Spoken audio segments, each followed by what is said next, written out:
Venciendo a Satanás por medio de la sangre, por Charles Spurgeon. Y ellos le han vencido por medio de la sangre del Cordero y de la palabra del testimonio de ellos, y menospreciaron sus vidas hasta la muerte. Apocalipsis 12:11. En este capítulo, el diablo se le llama el gran dragón escarlata. Apocalipsis 12:3.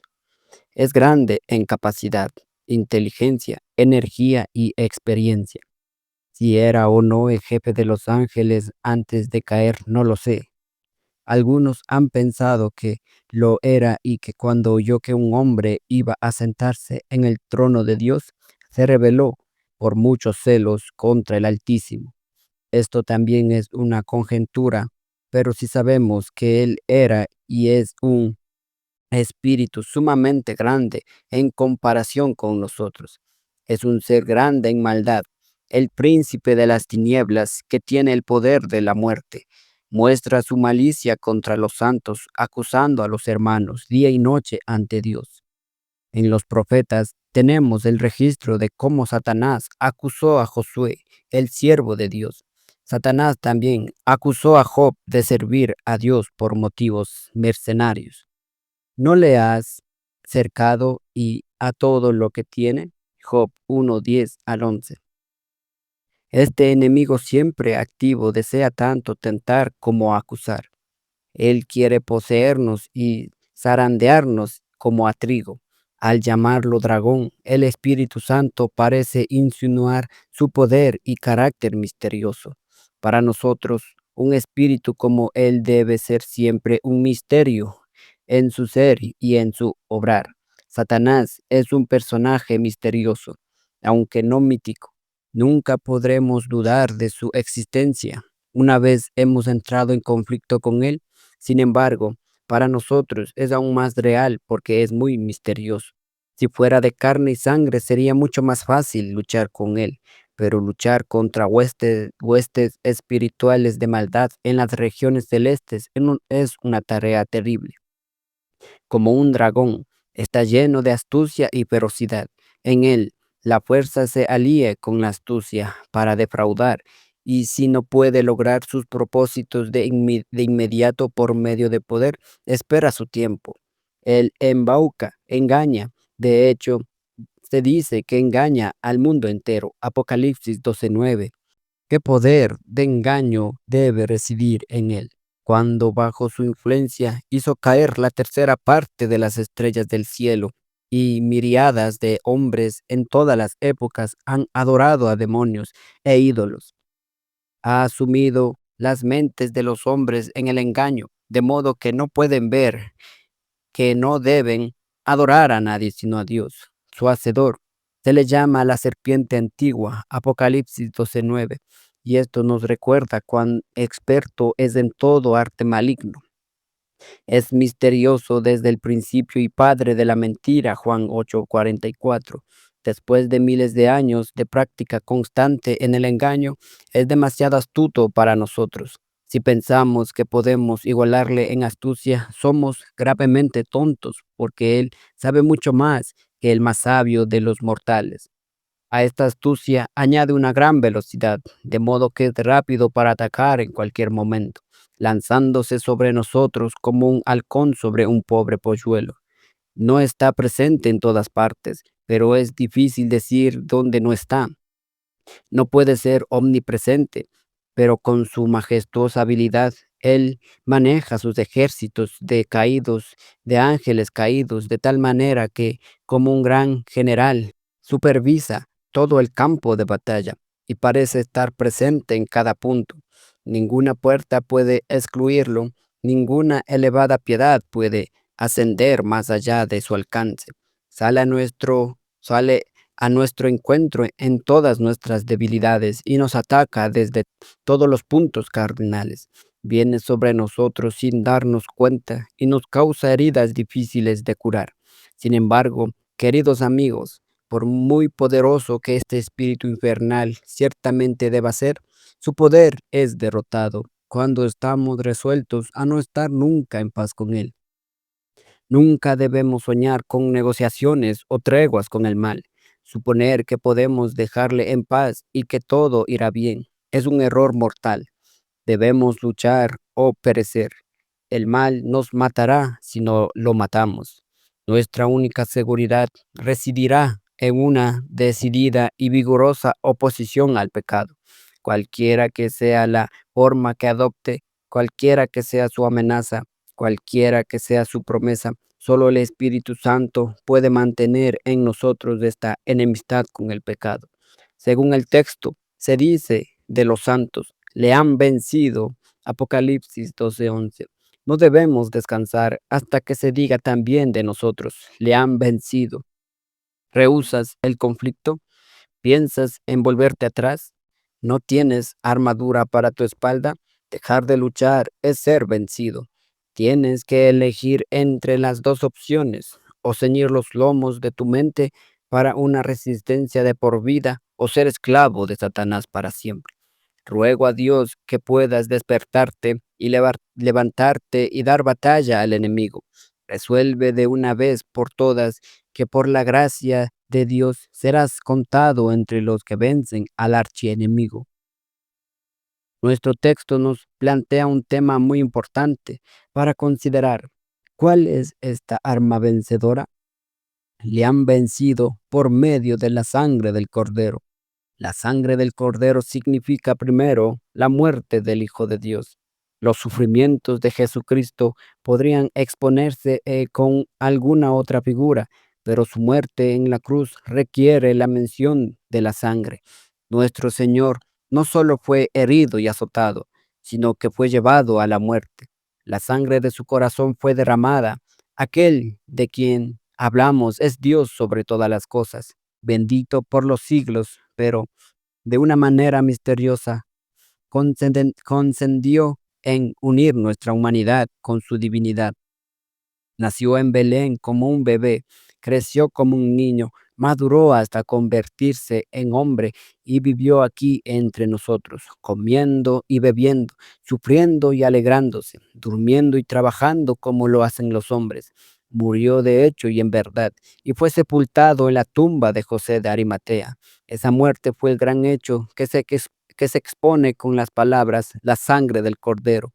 Debemos ver a Jesús como el Cordero de la Pascua de Dios, no meramente como un Cordero separado de los demás, dedicado a ser el recordatorio de Israel y consagrado al servicio divino, sino como el Cordero inmolado. Recuerda que Cristo, considerado como vivo y no como muerto, él mismo dice, yo soy el que vivo y estuve muerto. Apocalipsis 1:18. Los modernos claman, ¿por qué no predicar más sobre su vida y menos sobre su muerte? Yo respondo, predica su vida tanto como quieras, pero nunca separada de su muerte, porque es por su sangre que somos redimidos. Nosotros predicamos a Cristo. Completa la frase, predicamos a Cristo crucificado. Primera de Corintios 1:23. Dice el apóstol, así ese es el punto. Es la muerte del Hijo de Dios, el arma vencedora. Si no hubiera derramado su alma hasta la muerte y muerte de cruz, si no hubiera sido contado con los transgresores y sometido a una muerte vergonzosa, no habríamos tenido ninguna arma con la que vencer al príncipe dragón. Por la sangre del Cordero entendemos la muerte del Hijo de Dios. Escúchenlo, oh hombres, porque han pecado. Jesús muere para que sean absueltos de sus pecados. Él llevó él mismo nuestros pecados en su cuerpo sobre el madero. Primera de Pedro 2:24. Y murió para redimirnos de toda injusticia. El punto es su muerte y paradójicamente esta muerte es el punto vital del Evangelio. La muerte de Cristo es la muerte del pecado y la derrota de Satanás, y por tanto es la vida de nuestra esperanza y la seguridad de su victoria, porque Él derramó su alma hasta la muerte y con los fuertes reparte despojos. Ver Isaías 53:12. A continuación, por la sangre del Cordero entendemos la muerte de nuestro Señor como sacrificio sustitutivo.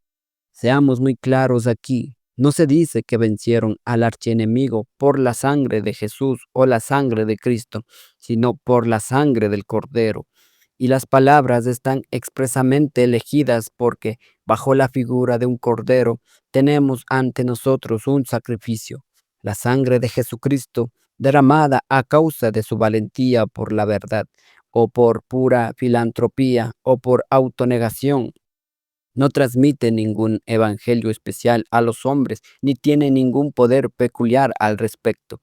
Verdaderamente es un ejemplo digno para engendrar mártires, pero no es el camino de salvación para los hombres culpables.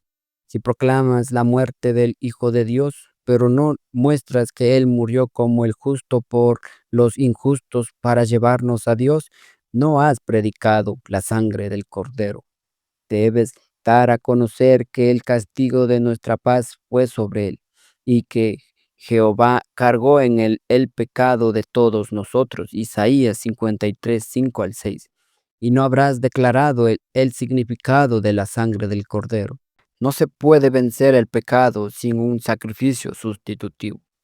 Según la antigua ley, el ofensor traía el cordero para hacer expiación por su ofensa y era inmolado en su lugar. Este era el tipo de Cristo tomando el lugar del pecador, cargando con el pecado del pecador, sufriendo en lugar del pecador, vindicando así la justicia de Dios, haciendo posible que Él sea justo y el que justifica al que es de la fe. Romanos 3:26. Entiendo que esta es la arma vencedora, la muerte del Hijo de Dios presentada como propiciación por el pecado. El pecado debe ser castigado. Es castigado en la muerte de Cristo. He aquí la esperanza de los hombres. Además, entiendo por la expresión la sangre del Cordero que la muerte de nuestro Señor fue eficaz para quitar el pecado. Cuando Juan el Bautista señaló por primera vez a Jesús, dijo: He aquí el Cordero de Dios que quita el pecado del mundo. Juan 1:29. Nuestro Señor Jesús ha quitado el pecado con su muerte. Amados, estamos seguros de que Él ofreció una propiciación aceptable y eficaz cuando dijo: consumado es, Juan 19:30, y quitó el pecado, ¿o no lo hizo? Si no lo hizo, ¿cómo podría ser quitado?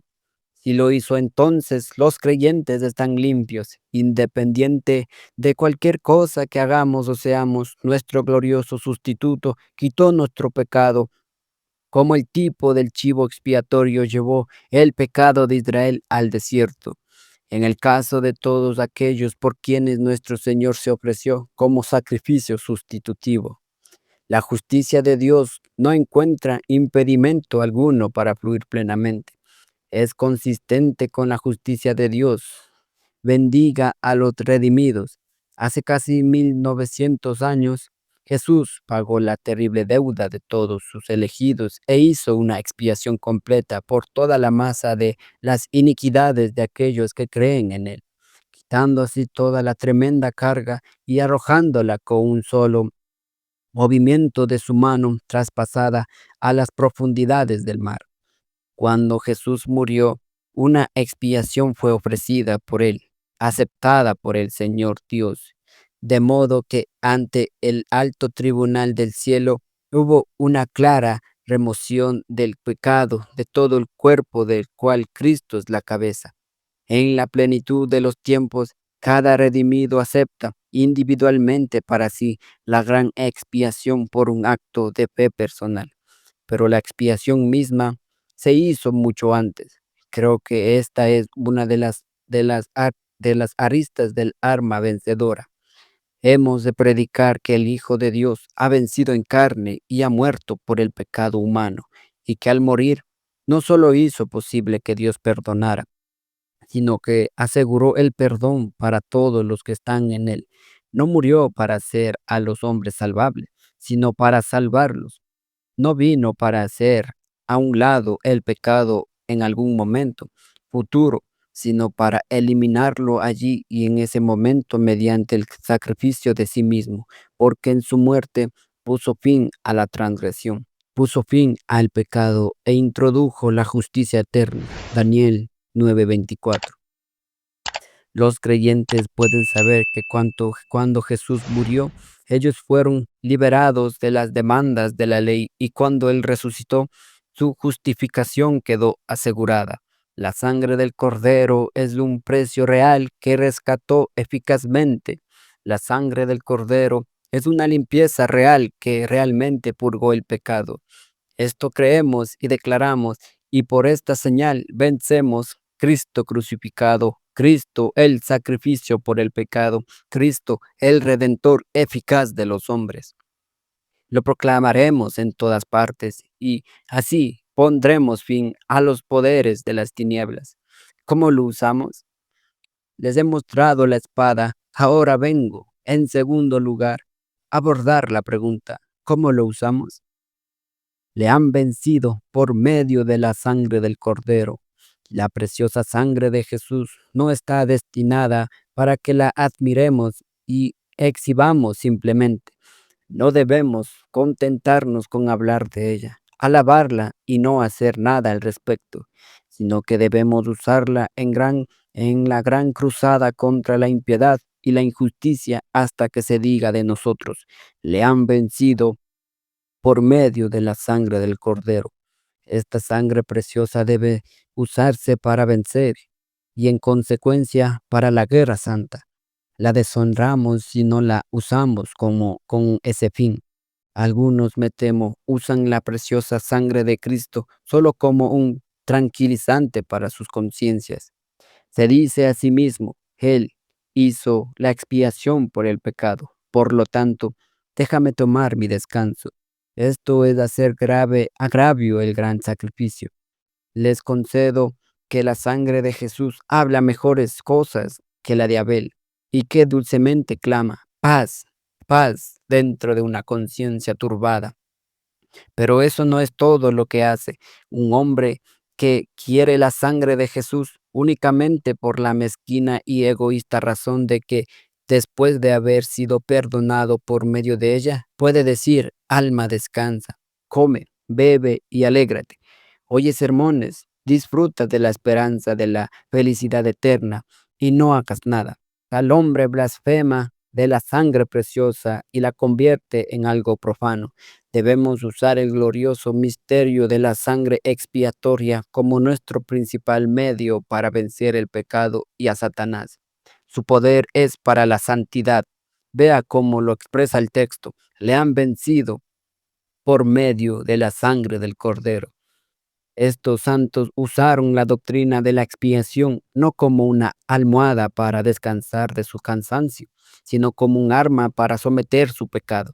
Oh hermanos míos, para algunos de nosotros la expiación por la sangre es nuestra hacha de batalla y arma de guerra con la que vencemos en nuestras luchas por la pureza y la piedad.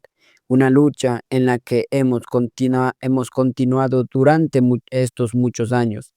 Por la sangre expiatoria resistimos la corrupción interior y la tentación exterior. Esta es el arma que nada puede resistir. Permítanme mostrarles su campo de batalla. Nuestro primer lugar de conflicto está en los lugares celestiales y el segundo está abajo en la tierra. Primero entonces, ustedes, mis hermanos y hermanas que creen en la sangre de Jesús, deben luchar contra Satanás en los lugares celestiales y allí debes vencerlo por medio de la sangre del Cordero. ¿Cómo? Dices tú. Te guiaré en este tema. Primero, debes considerar a Satanás en este día como literal y verdaderamente vencido por medio de la sangre del Señor Jesús. Satanás ya es un enemigo vencido. Por fe, toma la victoria de tu Señor como tuya, puesto que Él triunfó en tu naturaleza y a favor tuyo. El Señor Jesucristo subió al Calvario y allí luchó contra el príncipe de las tinieblas, lo derrotó completamente y destruyó su poder. Llevó cautiva la cautividad. Él aplastó la cabeza de la serpiente. La victoria fue la victoria de todos los que están en Cristo. Él es la simiente representativa de la mujer. Y tú que eres de esa simiente y estás en Cristo, real y experiencialmente, tú entonces de allí venciste al diablo por medio de la sangre del Cordero. ¿Puedes comprender esta verdad? ¿No sabes que fuiste circuncidado en su circuncisión, crucificado en su cruz, sepultado con él en el bautismo y en ello también resucitado con él en su resurrección? Él es tu cabeza federal y tú, siendo miembro de su cuerpo, hiciste en él lo que él hizo. Vamos, alma mía, tú has vencido a Satanás por la victoria de tu Señor.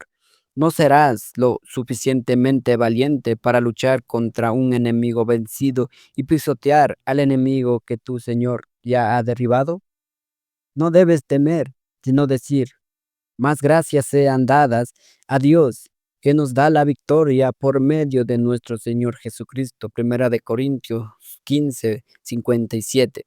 Hemos vencido al pecado y a la muerte y al infierno en la persona y obra de nuestro gran Señor, y debemos sentirnos muy alentados por lo que ya se ha realizado en nuestro nombre. Ya somos más que vencedores por medios de aquel que nos amó. Romanos 8:37. Si Jesús no hubiera vencido al enemigo, ciertamente nosotros nunca lo habríamos hecho. Por su triunfo personal ha asegurado el nuestro. Por la fe, hoy nos elevamos al lugar de la victoria. En los lugares celestiales triunfamos, como también en todo lugar, porque por él vemos a Satanás echado fuera y a todas las potestades del mal arrojadas de los lugares de poder y eminencia. Hoy quiero que venzas a Satanás en los lugares celestiales. En otro sentido, debes vencerlo como acusador. A veces oyes en tu corazón una voz que despierta la memoria y sobresalta la conciencia, una voz que parece en el cielo ser un recuerdo de tu culpa. Escucha esa voz profunda y ronca que presagia el alma. Satanás está denunciando ante el trono de la justicia todos tus pecados anteriores. ¿Puedes oírlo? Comienza con tus faltas infantiles y tus locuras juveniles. Verdaderamente, unos oscuros recuerdos no deja escapar ni una de tus maldades. Cosas que habías olvidado, Él astutamente las revive. Conoce tus pecados secretos porque metió su mano en la mayoría de ellos. Conoce la resistencia que ofreciste al Evangelio y la forma en que sofocaste la conciencia. Conoce los pecados de las tinieblas, los pecados de alcoba, los crímenes de las cámaras interiores de la imaginación. Desde que eres cristiano, Él ha notado tu maldad y te ha preguntado en tono feroz y sarcástico: ¿es este un hijo de Dios? ¿Es este un heredero del cielo? Él espera condenarnos por hipocresía o por apostasía. El asqueroso demonio revela las divagaciones de nuestro corazón, la muerte de nuestros deseos de orar, los pensamientos inmundos que se apoderan de nuestras mentes cuando asistimos a la adoración. Ay, debemos confesar que incluso hemos tolerado dudas sobre las verdades eternas y sospechas sobre el amor y la fidelidad de Dios. Cuando el acusador está en sus malvados asuntos, no tiene que buscar muy lejos del motivo de la acusación, ni los hechos que lo apoyen. ¿Te asombra estas acusaciones? ¿Lloras? Dios mío, ¿cómo podré enfrentarte? Porque todo esto es verdad. Y las iniquidades que ahora se me traen a la memoria son tales que no puedo negarlas. He violado tu ley de mil maneras y no puedo justificarme. Ahora tienes la oportunidad de vencer por medio de la sangre del Cordero, cuando el acusador haya dicho lo suyo y agravado todas tus transgresiones. No te avergüences de dar un paso al frente y decir: pero tengo un abogado además de un acusador. Oh Jesús, mi Salvador, habla por mí. Cuando Él habla, ¿qué alega? ¿Qué alega sino su propia sangre? por tus pecados he hecho expiación, dice él.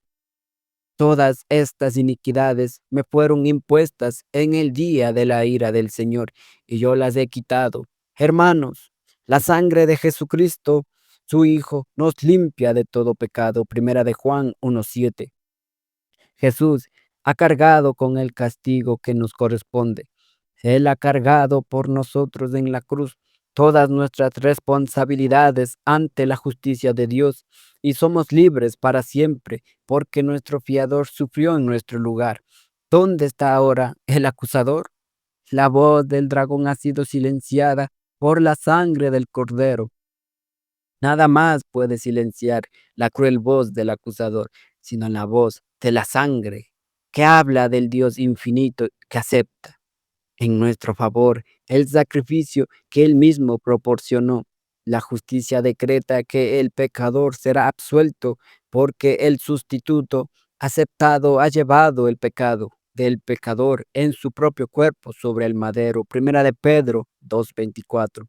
Vamos, hermano, hermana, la próxima vez que tengas que ver con Satanás como acusador en los lugares celestiales, ten cuidado de no defenderte con ninguna arma, sino solo con el arma de la expiación.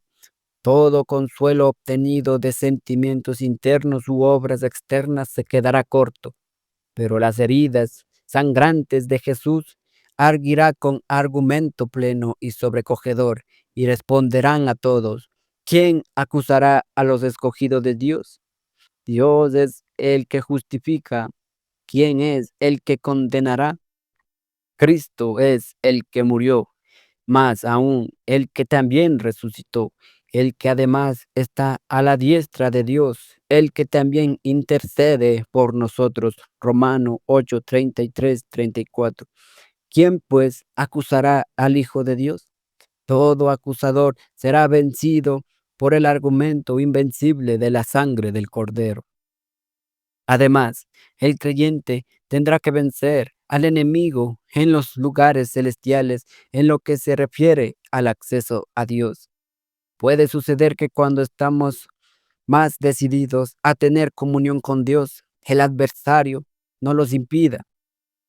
Nuestro corazón y nuestra carne clama por Dios, el Dios vivo, pero por una causa u otra no, no podemos acercarnos al trono. El corazón está apesadumbrado, el pecado está desenfrenado, la preocupación acosa y las insinuaciones satánicas están activas. Pareces apartado de Dios y el enemigo triunfa sobre ti. Te sientes muy cerca del mundo, muy cerca de la carne y muy cerca del diablo, pero te lamentas de tu miserable distanciamiento de Dios. Eres como un niño que no puede llegar a la puerta de su padre, porque un perro negro le ladra desde la puerta. ¿Cuál es la vía de acceso? Si el asqueroso demonio no se aparta del camino, ¿podemos forzar nuestro paso? ¿Con qué arma podemos ahuyentar al adversario para llegar a Dios?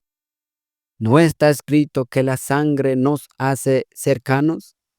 ¿No hay un camino nuevo y vivo consagrado para nosotros? ¿No tenemos libertad para entrar en el lugar santísimo por la sangre de Jesús? Hebreos 10:19.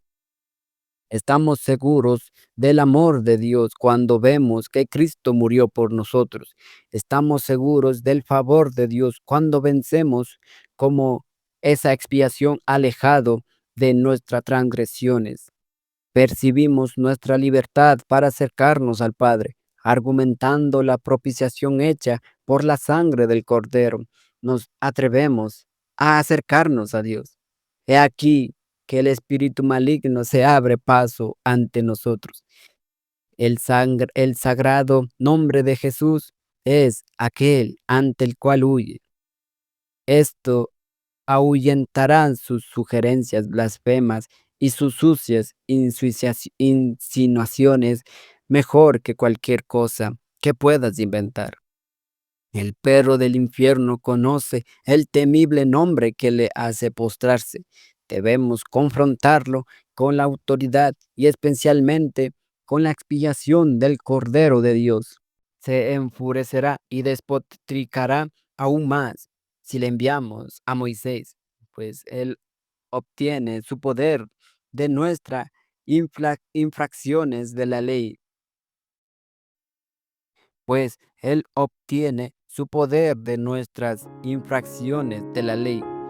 No podemos silenciarlo a menos que le presentemos al gran Señor, quien ha guardado la ley y la ha hecho honorable. Isaías 42:21.